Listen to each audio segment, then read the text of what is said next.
নমস্কার বন্ধুরা, কেমন আছো? আশা করছি সবাই খুব ভালো আছো। আর একটা নতুন ভিডিওতে তোমাদের সবাইকে স্বাগত। আজকের মূল আলোচনা হচ্ছে পেটের আকার দেখে কি করে বুঝবে যে তোমার মধ্যে একটা বেবি বয় ধারণ করে আছো।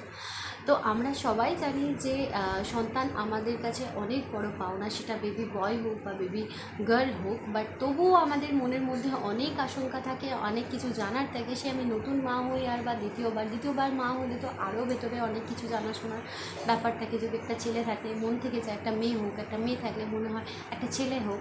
এটা সবার থাকে, আমারও হয়তো থাকবে। কারণ আমি এখনও বেবি প্ল্যান করিনি, আমার বাবু একদমই ছোটো। তো যদি পরবর্তীকালে হয় তখন আমারও মনে হবে যে একটা মেয়ে বেবি হলে খুব ভালো হয়, কারণ যেহেতু আমার একটা ছেলে অলরেডি রয়েছে, তো একটা মেয়ে বেবি হলে আমি খুশি হব। তো এই সমস্ত ধারণার থেকেই আমরা অনেক কিছু ভাবনা চিন্তা করে রাখি, আমরা অনেক কিছু ভাবনা চিন্তাতে নিয়ে আসি। তো সেইখান থেকে তোমাদেরকে একটা ছোট্ট টিপস অ্যান্ড ট্রিক্স দেওয়ার জন্যই আজকের এই ভিডিও।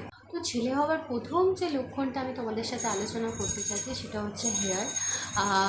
চুল প্রচণ্ড পরিমাণে সুন্দর হয়ে যায়, সুন্দর গোছ আসে, সুন্দর দেখতে লাগে, একটা সিল্কি ভাব আসে, একটা ময়শ্চারাইজ হয়ে থাকে, চুলটা ভীষণভাবে সফট হয়ে থাকে। ফার্স্ট লক্ষণ আমি যেহেতু আমার মানে বেবি হবার আগে প্রচণ্ডভাবে হেয়ার ফল হচ্ছিলো, প্রচণ্ডভাবে হেয়ার ফল হতো।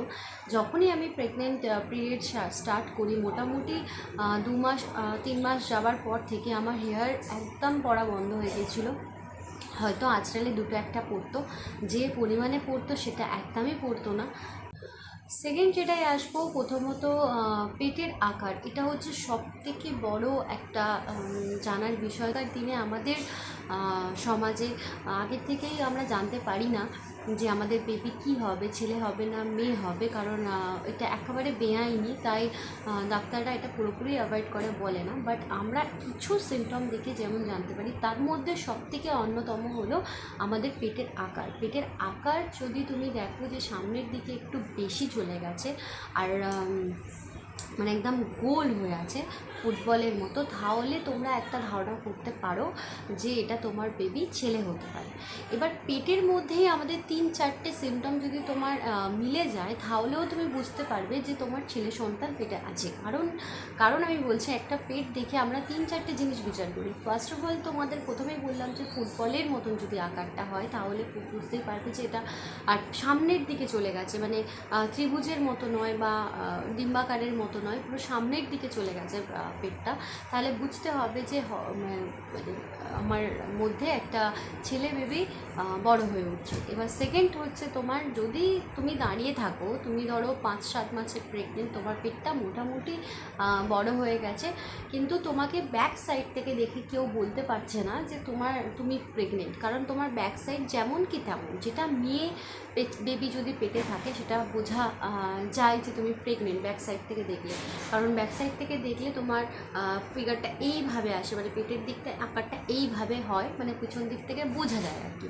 কিন্তু যদি তোমার ছেলে বেবি থাকে, যেহেতু বেবিটা সামনের দিকে এগিয়ে যাচ্ছে, তাহলে তুমি একদমই বুঝতে পারবে না যে পিছন দিক থেকে ব্যাক সাইড থেকে কি। আশা করছি বুঝতে পারছো আমি কী বলছি। মানে নাভিটা যদি বাইরের দিকে বেরিয়ে যায়, মানে ঠেলে বেরিয়ে এসেছে মনে হচ্ছে তোমার, তাহলে কিন্তু বেবি হওয়ার সম্ভাবনা, মানে বয় বেবি হওয়ার সম্ভাবনা অনেক বেশি থাকে। আর নাভি যদি ভিতরে হয়ে থাকে, তাহলে এটা ব্যতিক্রম মানে হচ্ছে মেয়ে বেবি হওয়ার সম্ভাবনা বেশি থাকে। শারীরিক কন্ডিশন কেমন আছে, যদি দেখো আমার খুব দুর্বল লাগছে, ভালো লাগছে না, শরীরটা অস্বস্তি করছে, সবসময় একটা ঝিম মরা ব্যাপার আছে নিজের মধ্যে, তাহলে কিন্তু এটা ছেলে হওয়ার সম্ভাবনার লক্ষণ নয়। এইবার আরেকটা আলোচনায় আসে যে ছেলে বেবির লক্ষণের আরও একটা কারণ হতে পারে, সেটা হচ্ছে তোমার ইউরিন কালার।